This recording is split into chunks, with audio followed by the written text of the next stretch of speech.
Something has power over us. The addiction has power over us. The situation that we're in, that's a terrible place to be, where we feel controlled, we feel manipulated, we feel exploited. Here is Jay and Lori Pyatt from The Couple Cure with this week's question. How can I make sure this year is much better than the last? Now, what I'm seeing a lot of, because it is New Year's Eve when we're recording this, and when I go out on YouTube, I'm seeing a lot of like New Year, New You. And yet, if we're going to have a new us, we have to have a new plan. Right. Because unless we have solid plans, we're going to get the same old, same old. Our unconscious mind will kick in, or our unconscious actions will kick in, and we'll just continue to do the same thing that we've done before, and we'll get the same results. Right. Our brain likes to do things that are efficient, so in order to change that, we have to have focus, and having that focus is much easier when we're trying to follow a new plan. Yep. Now, this is going to be released on January 3rd, and if you're anything like old me, any New Year's resolutions you made on the 31st or 1st have already been like missed or done away with.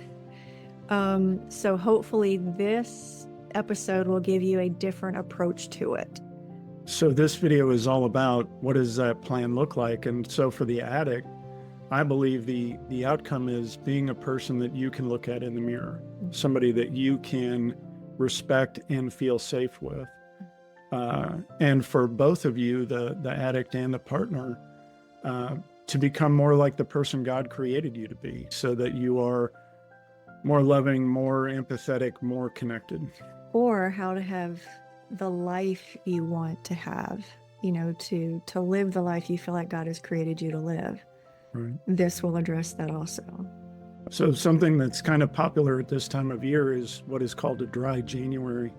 For people who want to change their relationship with alcohol, they try to go through the month of January without drinking. So for you as the addict, you might challenge yourself to say, can I make it through January without using? And if you can, great. That may mean that you don't have a problem, or at least that your problem's not as bad as you thought. However, if you can't make it through January, that may be an indication that you really do have a problem, that you really are struggling with something, and you need a new plan and new help.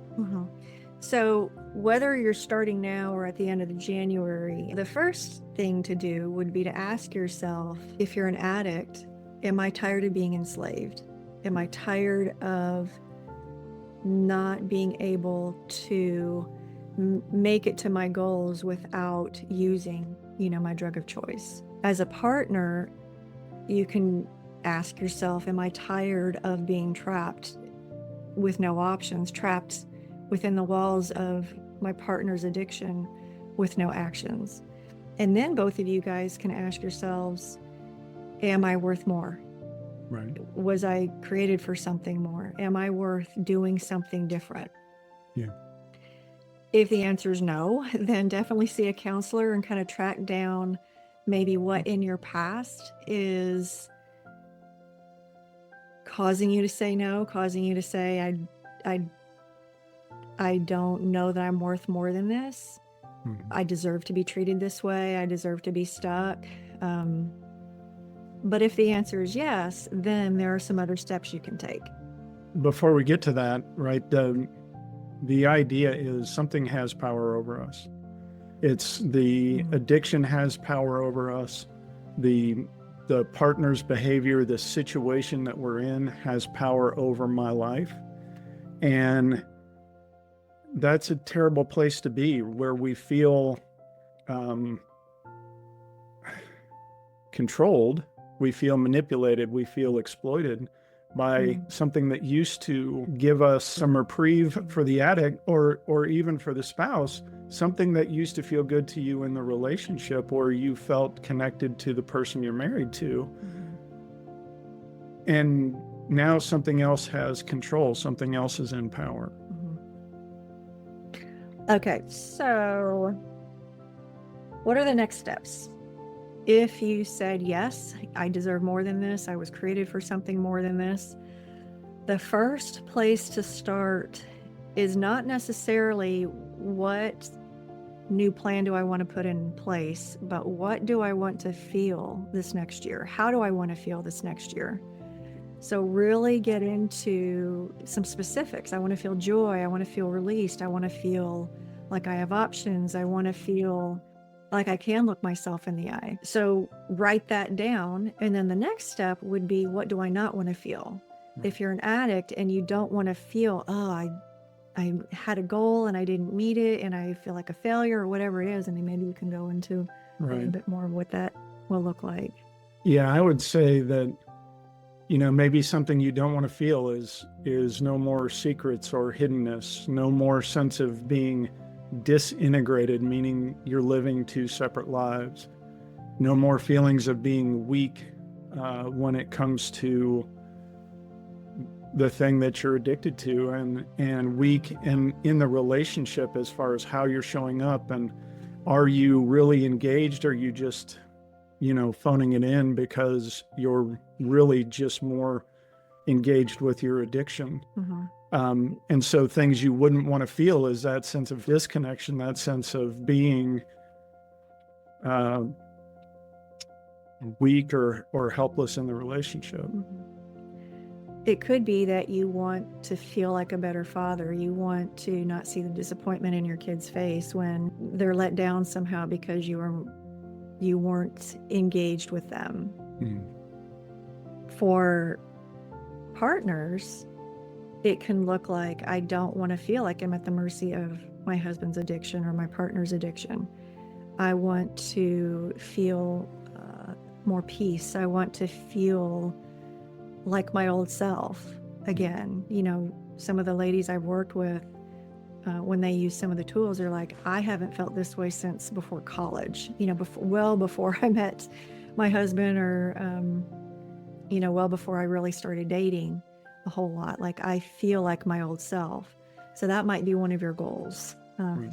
One of my goals was I wanted to feel like my authentic self, which was kind and happy. I remember getting out of the car one day feeling okay, and then I looked at my reflection in the side window and I was like, that's what I look like all the time? I was like, that is not who I really am.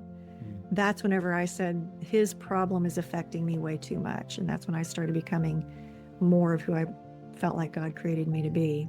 Right. And I would add on to that for the partner. Maybe you're just living with a sense of doubt. You're just living in this place of real uncertainty, real fear that something's going on and you don't know what to do about it, or how to engage, or how to get it out in the open. For a lot of women, it's feeling like the other shoe is going to drop. Like, when is the other shoe going to drop? When is the other foot going to fall?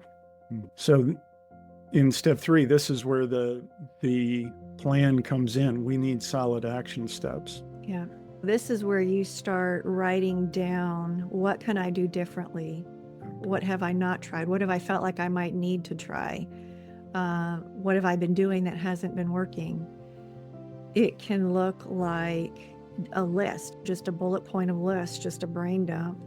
And then what you want to do is you want to pick the 1 to 3 solid action steps that you feel are going to lead to the biggest change, that you feel are going to get you closer to the person you want to become, the feelings you want to feel, the marriage you want to have, that sort of thing. Right. It helps in this part of the plan to put dates on things and to begin to share that plan with someone you trust or respect. So for the addict, I don't know how many times I had a new plan and I was going to finally do something and I kind of sort of did, but nobody knew about it, and I didn't have a time frame and I didn't have any accountability. So the plan fell apart, and the only person I was letting down in that was me, but I was continuing to let her down because I wasn't changing. So another piece you need to have in it is what he's about to talk about. Yeah. You need to have someone or some method of guaranteeing this plan goes forward. So if I were to go tell somebody who I really don't care what their opinion is, well, I can fail. And they're just like, well, whatever, dude.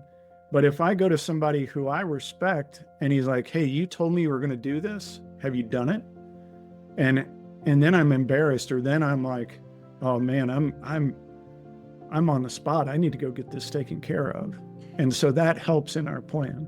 Basically, he's talking about an accountability partner for this plan who's going to hold your feet to the fire. Right. Another thing Jay just brought up was, getting to the end of it and going, oh, well, I guess I didn't meet it again. One thing that came to mind while writing these steps out was have a plan A, plan B, plan C, as many plans as you think it's going to take. Again, I would love it if you put the thing you think is going to work early on, but that's not always possible. So have that thing that you feel like it's going to be the game changer, have that somewhere in your plan so that if plan A doesn't work, you're like, okay, what's the next step in my plan? I'm going to go to plan B. And if that doesn't work, plan C, plan D. Right. And I would say, do like when guys stumble, I ask them to do CSI, right? Crime scene investigation. What went wrong? What happened?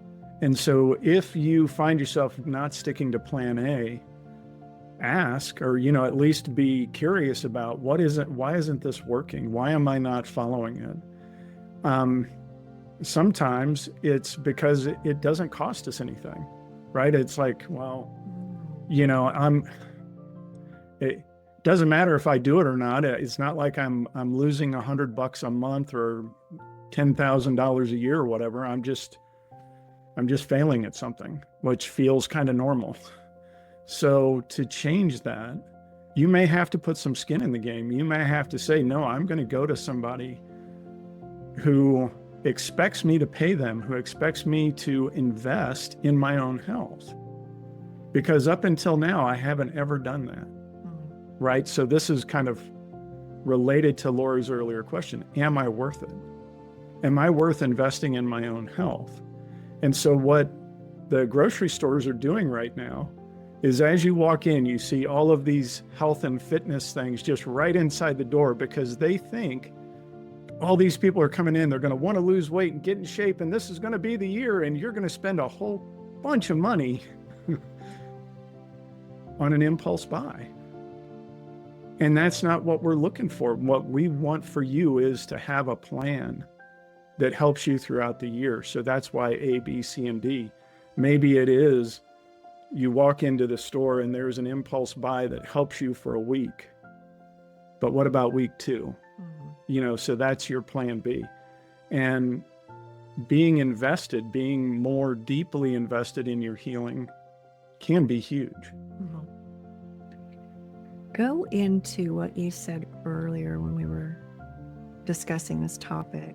And you mentioned there are, you can sign up for programs. Yeah, if I reach my goal, then this thing happens. But if I don't, then I have to pay an enemy organization or something like that. So there's been some studies done. There's actually several websites kind of wrapped around this idea. But one idea is, well, if I succeed, then I get a benefit, right? So maybe it's writing a book, maybe it's losing weight, but if I hit my goal, then I get some sort of reward. One of the things I found that was much more motivating was if I don't hit my goal, I have to invest in something that I would never think of investing in, right? So something that does research on cats that sounds horrible to me, I would never invest in.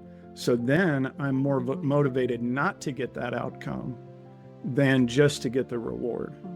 And ultimately, if you still can't reach your goals, then do consider reaching out to somebody who can get you to the place you want to get to. Doesn't have to be me and Jay. Hopefully it's somebody with a really good track record, a really good success rate, and that has lived it and can talk about it, Right. So we're thinking in that regard, maybe more mentoring, coaching than a counselor, because they're not allowed to go into their own story a whole lot. Right.